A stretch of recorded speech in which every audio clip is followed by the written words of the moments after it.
my opa was not a businessman, but he was a terrific boat builder, because right now, more than 100 years later, two of his boats are still in the running.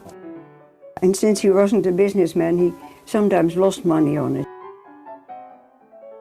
And Oma was used to a rich household. Yeah, the only thing she had learned at home was dressmaking. And she made men's suits. Oh, I know. For her husband, for her boys. Okay. But that was just about all she did, because she couldn't cook, she couldn't clean. So she had to have help for those things? Yes. But I remember you telling me that Oma was a wonderful Christian woman. Oh, she was. Yeah. She would get up every morning 2 hours before the family, and she would go downstairs and be on her knees for 2 hours, praying for everybody and everything. And when I was about 8 years old, I think, she told me one day, oh yeah, I pray for you also every morning. And that made a big impression on me, because I thought, whatever happens, Oma's praying for me. Yeah. He started his own business because after 3 children and traveling from Vreeland to Amsterdam all the time, he rode his bike to the station. That was 15 minutes. Then he took the train, and in Amsterdam he walked another half hour to get to his business. So it was a lot of traveling time. So he was getting sick of not seeing his children, because by that time there were 3 of us. So they decided to go to Amsterdam to live. He was very prosperous. He was doing very well with that. And he started making speedboats. Oh yes, on the Amstel. Yeah. So we lived in a small blue-collar type neighborhood. And so my father was the first one who had a car. It was a red overland whippet. So my friends, of course, their fathers, they were jealous. Yeah. Okay. So they would say, oh, there, that red coffee can. Here comes the red coffee can. Yeah, here comes the red coffee can. Yeah. But we loved it, because we could all fit in, and go places on the weekend. So my father was very prosperous then. Sometimes he had 20 people working for him, and a manager, of course. My mom didn't like housekeeping. She wasn't very educated, because she had to leave school when she was 12 and learn knitting and crocheting and knitting black socks for her brothers, but no more schooling. And she was anxious to learn more. And so she would rather do anything else except cleaning house. And my father knew that, of course. So we had that cleaning lady every day. And so on Friday nights, my parents would go to a show and a dinner in the inner city, and Lena and I would put the younger children to bed, and then we would go to the kitchen, because once in a while we had a mouse there, and she wanted to catch the mouse. That was an idea, and she loved it. So she would roll up the mat to one side of the kitchen, and I would sit on the table, and then we would wait quietly until the mouse came. One mouse came, and then she would quickly catch it with the mat over its body, and close it off on the sides, So she would catch it and put it in an old jam jar. And show it very proudly when my mother came home. Now, what did you do with the mice afterwards? I don't know. Don't ask me. I shouldn't ask. I have no idea. Right. Yeah. But then the depression hit, know, and in '29, and so we went to the Koninginnenweg, to Amsterdam Zuid. Okay. We were in East before, and upstairs we had a very large bedroom where 5 of us slept. The boys in one room together, and then there were the girls, And my parents had another small bedroom. I went to business evening school for 2 years, 4 nights a week. And I had bookkeeping and Dutch, English, and German correspondence. I didn't use it then yet, but I did later.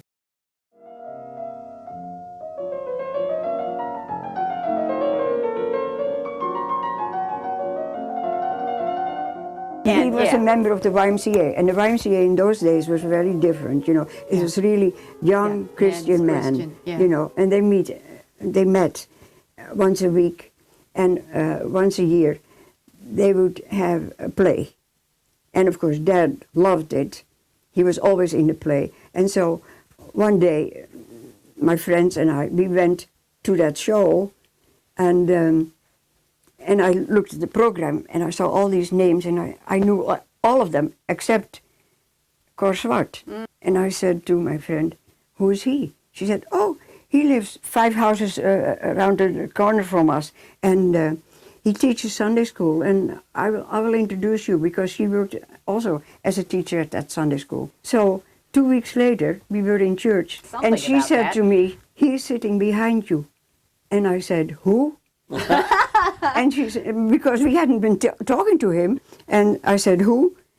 And just as I turned around, she said, Cor Zwart.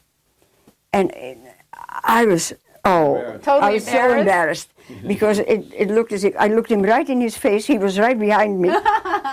And Yeah, he was sitting there. later he said, oh yes, I was sitting there on purpose.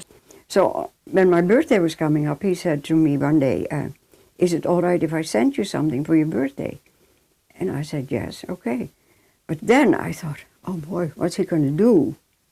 My parents don't know very much yet about him, and so, but anyway, on my birthday, it was a Friday, I went to work in the office, and my dad called, and he said, Tina, you better come home for lunch today, because there's a big bouquet of flowers from a certain guy. 2 days later, that Sunday night, my dad said to me, when we left church, would you like him to ask to come over for coffee? Yeah, sure.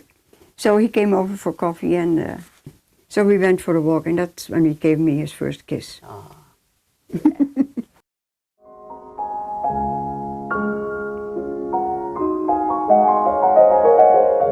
We had to wait 6 weeks before we could get married, because in those days,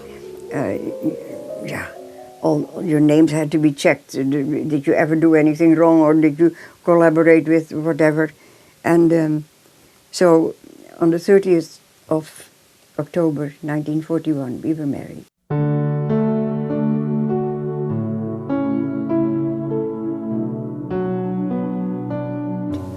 And it was raining all day, but you know, that was so romantic. He insisted on having carriages, and so we had 5 of them, and you had to go for your civil wedding in the morning first, and then you could get married in the church. So at 10 o'clock on that day, everybody, the family assembled in our house, and my mom had coffee and cake ready. And by 11 o'clock we went for the civil service, and then all the horse-drawn carriages had come. And my 2 little sisters, Ans at the time was 9 and Betty was 7, they were bridesmaids, but it was raining all day, and they had beautiful light blue dresses, especially made for them. They had to wear their new brown winter coats. Oh, yeah.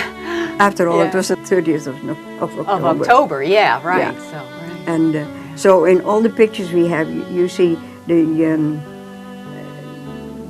men who were driving holding umbrellas over our heads.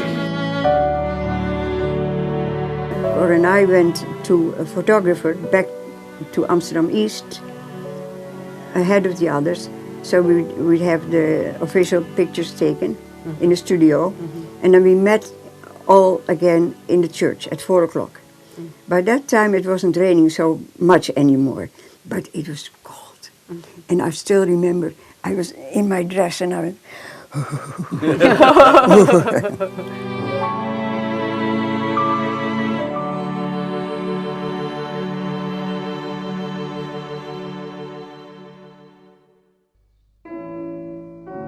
when we got married, Dad worked at the Fokker factory, airplanes, and of course the men were sabotaging as much as they could, but they were bombed just about every day. So they had big cellars under the factory where the men were supposed to go, but many of them thought, well, if there is a big bomb, you know, You'd be so dead. so they ran out and went to a park. So Dad did that several times, you know, with other men, and then they would flatten themselves on the ground. So one day he flattened himself on the ground into a cow patch, and he came home soaked and stinky and all that. And shaking. And shaking. But you know, that bomb business did a lot of lot to his nerves. Because later, whenever there was, for instance, a rubbish barrel that fell, that rolled down the street or made he would, you know, like that. And yeah, and in those days we still had bakers who came around with their little carts, you know, and they would throw the flap down with a bang, and you hear that. But he would just, you know, what's happening. But it was the war, and we did not have hot water. We couldn't get it. So our bathroom was used very minimally in the morning, and we would sit in front of the coal stove in the living room and have a big tub of hot water that I made on the stove, and that was our bathing. Yeah, yeah. Yeah. We didn't have even the gas anymore much. No. And so there were nights that I got up at 3 or 4 o'clock in the morning and ironed just the collar and the cuffs of course shirts. That's how we lived. One day we were visiting my parents in Amsterdam-Oost. The bell rang downstairs and there was a German soldier. And he clicked his boots, you know, and we said, oh boy, what is this? And we were just finishing a meal. So my father and my brothers and Cor quickly went upstairs trying to hide, and we quickly took plates away from the table so that it didn't look like 8 people had been sitting there. Yeah, yeah. And so the guy stomped up the stairs, and when he was upstairs he said, yes, I saw a notice at the grocery store that you had a little bike for sale. My brother Gerben had put an the ad, little yeah. and we didn't even know it. Oh, yeah. And he came for that bike. Right. He was going to send it to his son in Germany. Yeah. So, boy, we were so glad that it was only that, you know. And he bought the bike, Yeah. paid cash, Yeah. that was fine. And I kept working in the office until you were born. Okay. But I had a little helper, a little girl, and she was Jewish. And her father was an English teacher. They were educated people, you know, but they were just waiting to be picked up. Just They had their suitcases ready, they had boots ready. and they you know. didn't think to And hide or no, anything? well, there were No. a lot of Jews that were hiding. Yeah, but you can't hide everyone. No. No, And right. and also, they didn't have ration cards anymore. Oh, yeah. So if you took in 1 or 2 other people, you had to feed them, and we didn't have much ourselves.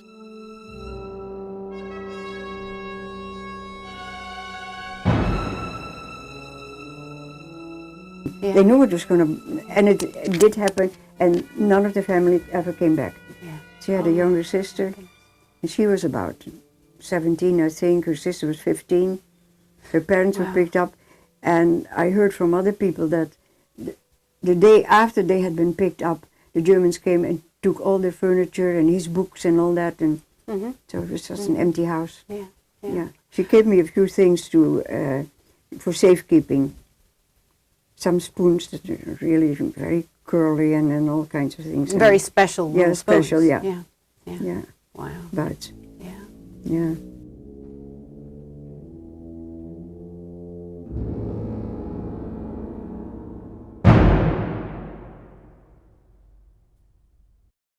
And then a little further along, things were getting so desperately bad Oh yeah. that you decided to go to the country to live with Johan, right? Johan. He was a minister there. Right. He heard that women and children, Yeah. somehow or other, could be transported to the north, you know, where I wanted to go to live with Uncle John. And Dad couldn't go because he would be picked up. Yeah. And so one evening we rode the baby carriage with you in it and one overnight bag, I would call it. Okay. And that had diapers in it and all that because we didn't have Pampers then. No. Diapers, and so we rode to another street where we could Get in a truck. yeah, as I get recall, into a right? truck, and it was an open truck in the back, but they had a Canvas? beam over it and a canvas that was coming down like this, you know, and there were 2 rows of orange crates, and it was night, and they had to travel without lights, Yeah, yeah. and Twice we were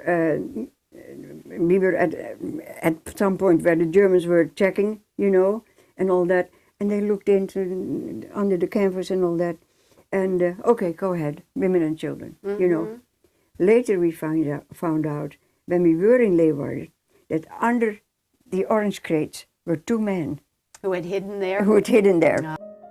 Dad wrote letters and I wrote letters, but sometimes I didn't hear from him for 3 weeks, and then you would get 5 letters at the same time, you know, that type of thing. Yeah, and then in May, in Holland, in the western part of Holland, they were freed, you know, but we weren't up in the north because we were so close to Germany. Okay. And there were many Germans still there. Yeah. And so it took about 2 months before Dad felt free that he could come. And he rode a bike with wooden tires. You can't even call them tires. Rims, I suppose. They were hoops. Yeah, rims. Yeah, yeah. Right. Yeah. And so that was a long trip for him, but he did it. And when he arrived, Uncle John was sitting in his study and he saw him and he said, "Tina, I think there's someone here you know."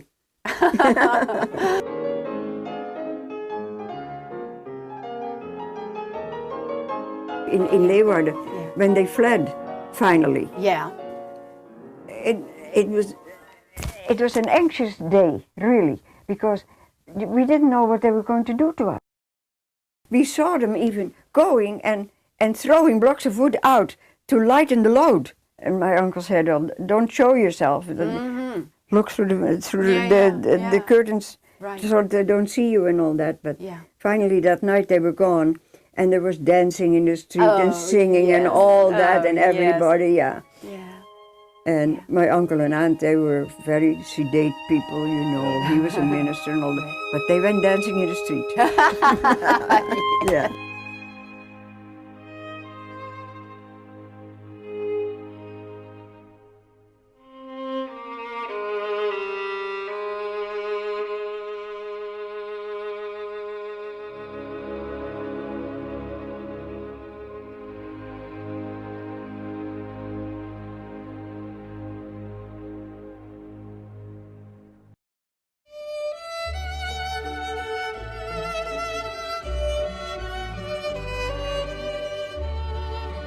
Christmas Eve, 49, my brothers were at our place and they started talking about migrating. Yeah. And so they said, "Well, where should we go?" "Well, if you are a farmer, you can go to Canada, you know, you're accepted there easier. But how about Australia?" And my parents always had the idea of migrating to another country. But we said, "Oh boy, but if we all go to Australia, hey, maybe Mom and Dad would be interested in that too." And so the next day, we talked to them, or I didn't, because I didn't like the idea. But anyway, the man did. So they said, "Oh yes, that's a good idea. And Cor, we think it would be better if you went first and see how it is there and prepare something for us." And I didn't like it at all. He went in April by boat from the Orient line, and I remember we took him to the harbor in Rotterdam, you know. There was this boat leaving the quay, you know, you see the water, more water between you. So he arrived in Melbourne, and it was a rainy day, which is out of the ordinary for there. Yeah. So, and he said, and I was wearing my raincoat, Dutch raincoat, and I was walking there, and I didn't have a job yet, and you and the kids were in Holland, and he said, "If there had been a boat at the quay, I would have boarded it right away and come back." Dad had gone and then sent notice that everything was set. That he had accommodations, So then Opa said, "I'll give you the 2,000 guilders so you can fly." So that morning in Amsterdam at the airport, I said, "Lord, if this is my last day on earth, so be it." Because you were really worried. I had never flown. Oh, yeah. And then with 3 young children, you know, and all that, and hardly any luggage that I could take.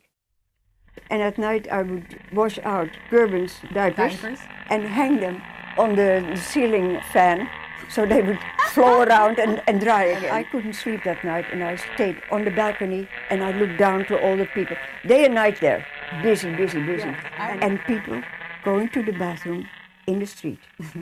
So it was not a joyous trip at all. It was terrible. So that morning, we went to Sydney. And then we waited a couple of hours, and we took a plane to Melbourne, and Dad was there. Yeah. And I remember when the plane landed, we were all looking through the portholes, you know, and Pete hadn't seen his father for half a year, and he was 3 years old, and he said, "There is Papa." I'll never forget that. In the meantime, that half year that he was in Australia, he couldn't find housing in Melbourne. He could work right away with the Australian National Airways, right away, but he didn't have any housing, and nobody had a room for him, because at that time the price of wool was so good that everybody who had any money to spare would not put it in a second house or a house to rent out or so, but put it in real or sheep or whatever, how they did it. Yeah. And so the minister of the Christian Reformed Church in Melbourne said to him one day, "Well, there is a parsonage in Hamilton, Victoria. If you want to go there, and you can probably work there and all that." Very next door was the strict church. congregation. Yes. Very strict Presbyterian, and they didn't allow Yes. hymn singing. It was only psalms, and you could Yeah. not use A instruments. cappella. So everything was a cappella in this very tiny little church, and there were a handful of people, I And remember. and the pastor's wife would start every psalm, you know, and then Right, we would all. right, and then everybody would kind of Yeah. drone. Yeah, and then when and then when we left the church, you know, the pastor was there and his wife was there, and they were shaking hands with everybody, and people were anxious to meet us, you know, and so there was one lady who looked at me, and she said, "How do you like our shoes?" And I said, "Your shoes?" And I was wearing black pumps. I'd had them for years, and she thought wooden shoes. Wooden shoes? She Yeah. Oh my goodness. Yeah. Oh, geez. How do you like our shoes? Oh, and I my thought for a goodness. moment, what does she mean? Yeah, of you know? course. Yeah. Oh my goodness.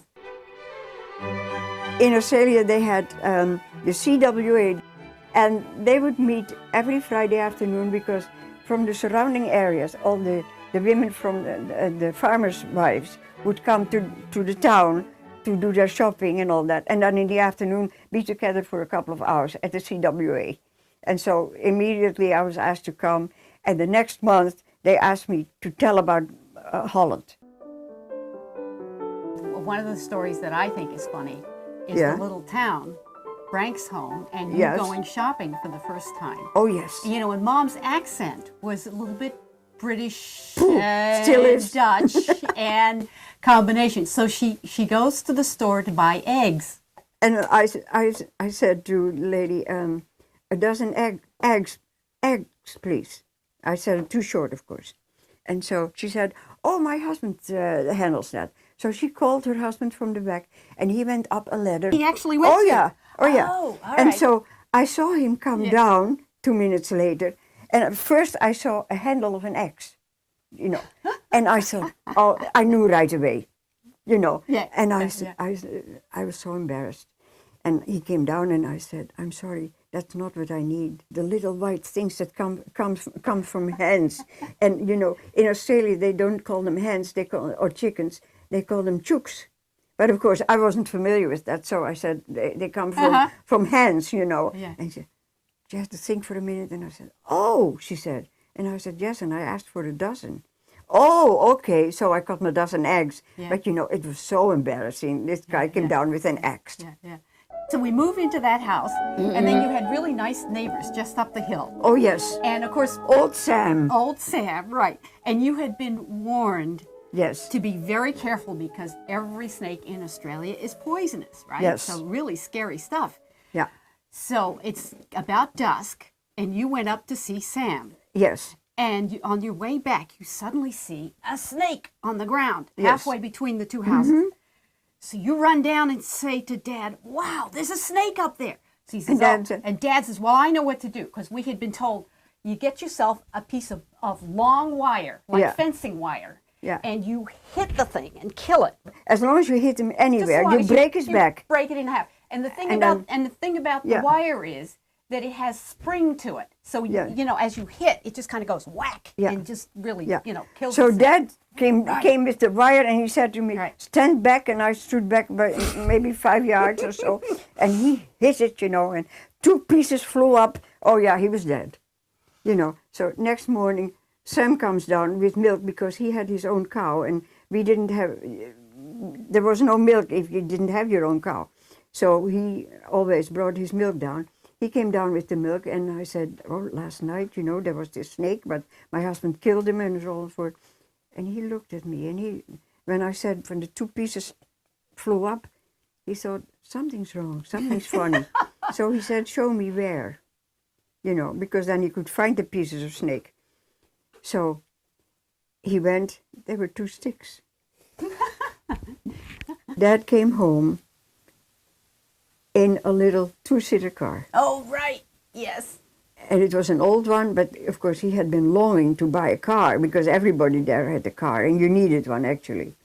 And so there was this little car, and I looked at it, he said, well, we have a car. And I said, it's too little, we have 3 kids. He said, they can sit in the back. It was one of those cars that had a rumble seat in the back, Yes. where you opened up like the Yes. trunk almost in the back. Yeah. And when there was just squashed seating for the 3 of us, we Yes. could manage. And of course the car was very old. So one Saturday he wanted to start it, and it didn't want to start. And it had been raining, it was muddy. And he tried, and so finally he came in and he said, well, why don't you try pushing it? Then maybe I will roll down the Well, you were going to down the go hill. to a CWA meeting. Yes. That's why he had to try to start the car. Yes, Yeah. he wanted to take me there. Right. And because even in those small towns, they had CWAs. So I started pushing, and I think you pushed too Oh, yeah. on the other side. All of us did. Yeah. And so Right. the wheels started turning, and all the mud came up, and we were all drenched in mud. And then, oh dear, look at us, And I was going out, and the car isn't working, and all that.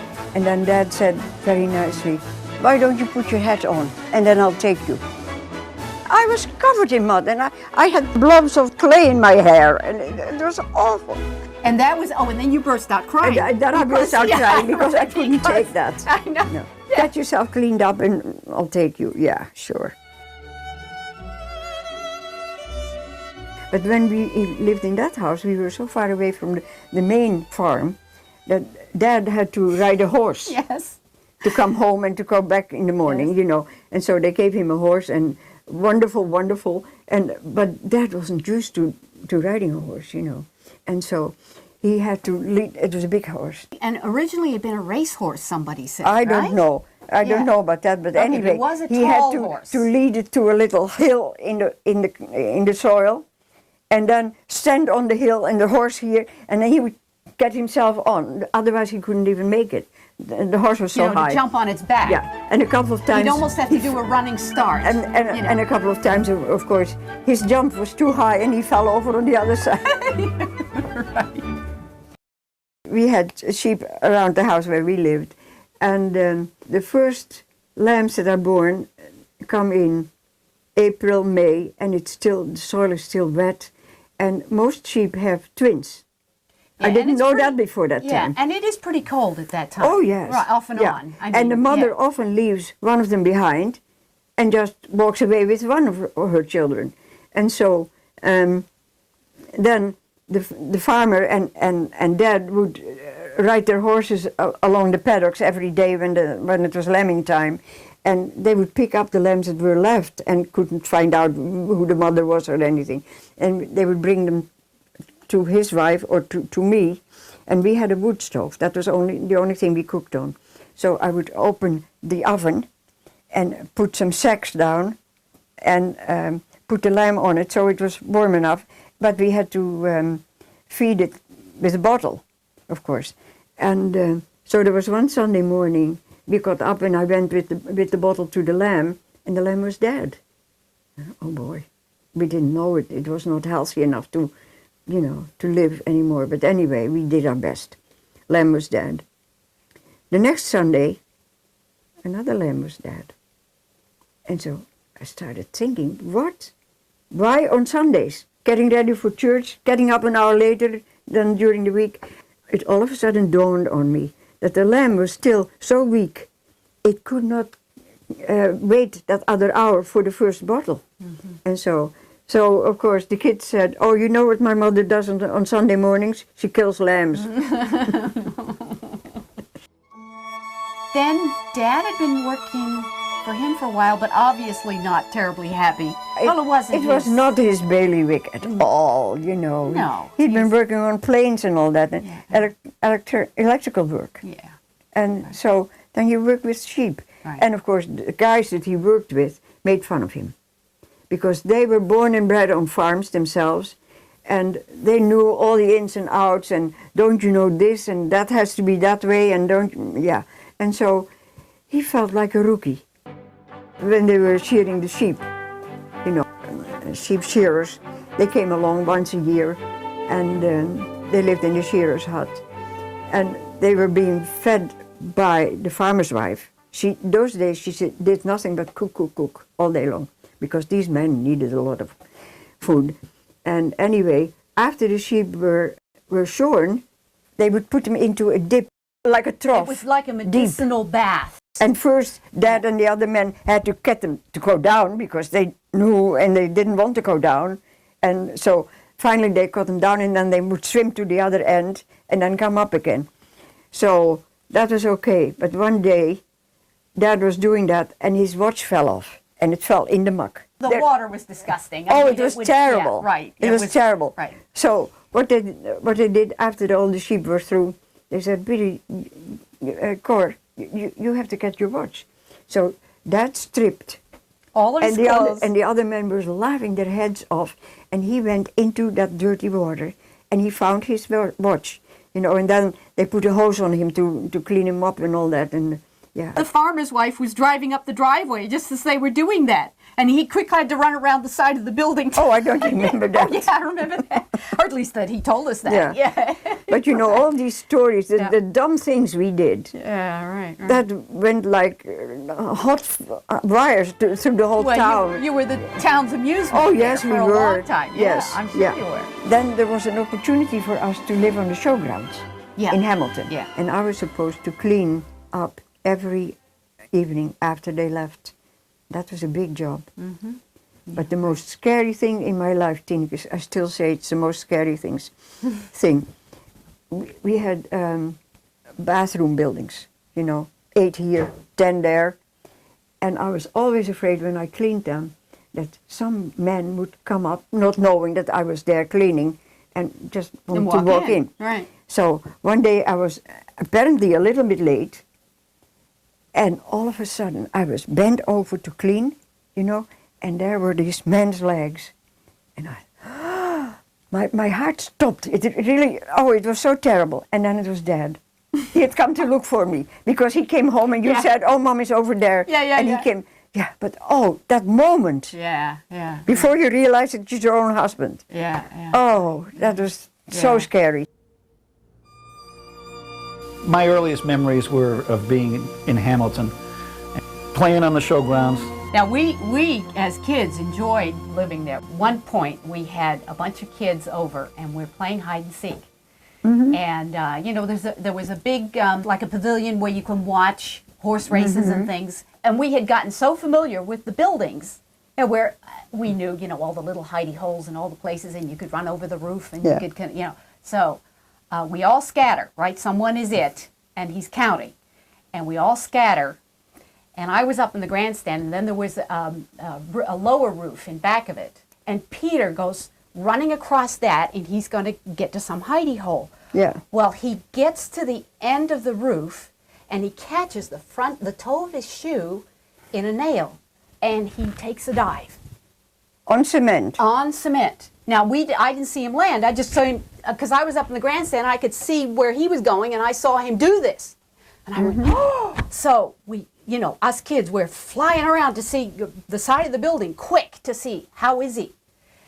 And just as we round the corner, he's up on his feet, and he's crying, but he seems to be all right. He runs towards us. Yeah. So we get him home, and Mom puts him to bed because he's not right. We know that much. I fell off the roof, and of course the last thing you want to do is somebody who's got a concussion is put him to bed or let him go to sleep. And that's all I wanted to do, and so I went to bed. And the next morning I thought he would go to school, back to school again. Yeah. It was a Monday. Yeah. Tineke and Gerben went to school, and I took him to the doctor's office, which was half an hour's walk. But he seemed to be doing all right, so we walked there, you know, and there were no buses there or anything, and we didn't have a car then. The doctor looked in his eyes and everything and examined him and said, he has a bad concussion. He even has a rip in his Skull. in his skull. And so he is not to take another step. And I thought, my. And he said, and what did you do yesterday after he fell? Yeah. I let him sleep. I should never have done that. I should have kept him awake, you know. So he said, I'll call a taxi, and he's going to the hospital. And so we did. And in the hospital, of course, he got hospital jammies on and all that. So after an hour or so, I left the hospital, and I walked home with his clothes over my arm and his shoes in my hand. She saw me coming, and she thought... And she walks into the house crying. And she thought, oh, Peter's dead. Oh, Pete's gone. Pete's dead. Pete's dead. Yeah. Man, Because- what a shock. It was just sort of like, and it took a while before Mom could kind of stop crying and saying, no, he's in the hospital. Yeah. And it was serious, Yeah. but I thought he was dead. But he was flat on his back for 2 weeks in the hospital. Yeah, Yeah. it wasn't good. When I read a lot of accounts of near-death experiences, the tunnel and the light and that kind of thing, I recognized that as being true and felt like I had experienced that. And that incident with the concussion and the fractured skull that day, it just came to mind that that would be one of the few times that might have happened.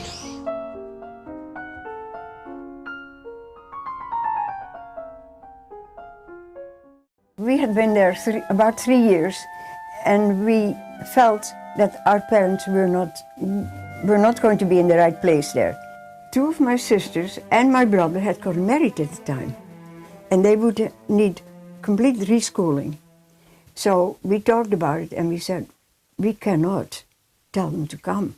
So Dad wrote a letter, and then promptly we heard from Dirk in America, and Uncle Henry, because they had heard it via our parents in Holland, that we were not too happy in Australia. Why didn't we come to America?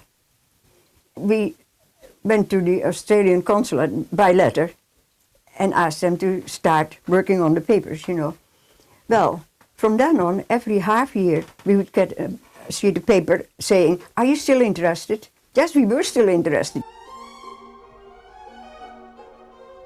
After 4 years, nothing had happened yet. No. And we weren't really expecting, it was sort of a frustration, but it was, Yeah. you lived with it. So one night, I Yes. had a dream. Yeah.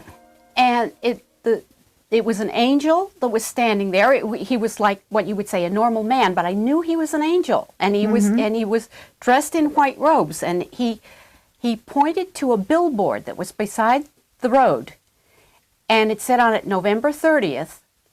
And I knew in my mind that what he was saying was, you're going to be leaving November 30th to go to America. Yeah. And so I got up in the morning, and I'm saying to Mom and Dad, well, you're never going to guess what crazy dream I had, you know. Yeah. And I tell them the dream. So Yeah. we're all going, oh, yeah, okay, that's interesting. Yeah. So then, very shortly after that, Yeah. And I think it was April or May of that year yeah. that I could hitch a ride with someone going to the Australian consulate in Melbourne. And I did. It was okay, but I stayed that night in a hotel all alone, and I didn't like it at all. No, I'm sure. Anyway, the next morning I went to Australian consulate. They really grilled me. They said, do you really want to go? Do you know what they pay for meat in the States? Do you know that you can't work because you have 3 children, your husband has to do it all alone, and all kinds of things they brought up. And I was determined, and I kept saying, yes, we know, and we still want to go. So they said to me then, you will have your visa within half a year. Well, exactly within half a year. It came, and we left on the 30th of November. 30th of November, we got Yeah. on the boat. On the boat. Yeah.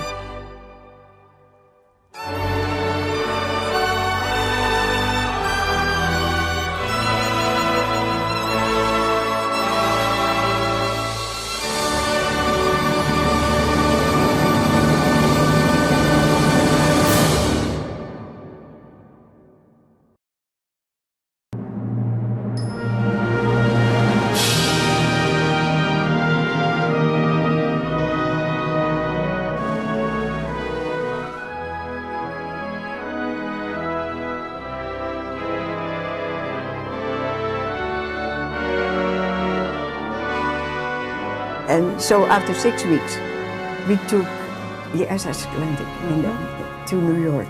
And had a And- terrible Atlantic storm it was on the so way awful. over. You know, our suitcases were under the beds, and it went boom, boom, boom, boom, and it was awful. And you and I, we were the sickest. Yeah, we were sick. It doesn't affect men so much as it does women. And so Dad and the boys would go downstairs for dinner, you know, but they had to have their plates on their knees because they would also go from the table and all that. So They had rigged the ship with ropes so that Yes. you could Hang you on could to a hold rope. on to ropes as you were walking Yeah. because it was so dangerous. Yeah. It really was a terrible storm because by the when the ship got to New York, Yeah. it had been damaged on the bow. Yeah. It was that bad. and it had a thick, thick layer of ice. Remember? Oh yes, Yeah. crusted I was with ice. surprised to see it. Yeah. And there was Uncle Henry waiting for us. And so Yeah. we drove to Marblehead. Yeah. And Uncle Henry had apartments there, so he had an apartment waiting for us. And he had furnished it with furniture that other people who left his apartments had left behind, you know. But it wasn't bad at all. And he had bought new beds and new mattresses, I remember. Oh, yeah? And Yeah. even for him, unusual. He called me up one day, and he, in his usual very subtle and graceful fashion, said, "Grady," he said, "my niece and her family are coming from Holland. He said, put them in a good church." And he just hung up. It's like, you know. And then he said to Dad, well, how much money do you have? And Dad had $40, I think. So Uncle Henry gave him $100 extra. Yeah. Okay. But the first thing we did there was go buy boots for all 5 of us because it was winter, it was snowy and all that. I think a week later or 5 days later, Uncle Henry said to Dad, how much money do you have left? And he said, oh, I still have $80. And Uncle Henry said, do you feed those kids? Yeah, yeah. And Uncle Henry every Sunday would take students from Harvard and MIT to his apartments and feed them and then sing around the organ that he was playing and all that. And he loved to get people into Political discussions? yeah, discussions. Okay, that's what I thought. Discussions. Yeah. And yeah. one day I said to him, Uncle Henry, why do you do that? Because you kind of ask for it. He said, oh, I love it. I learned from it. Yeah. And he had a dining room table that everybody who Yeah. ate at his place Yeah. was allowed to put your name in. Right, you carved your name. It was an old pine slab. It was Yeah. huge. And then he had all these students carve their names in it, and so because he hoped that some of them would become famous someday. And Well, they did. Some some did. of them did. Oh, yeah.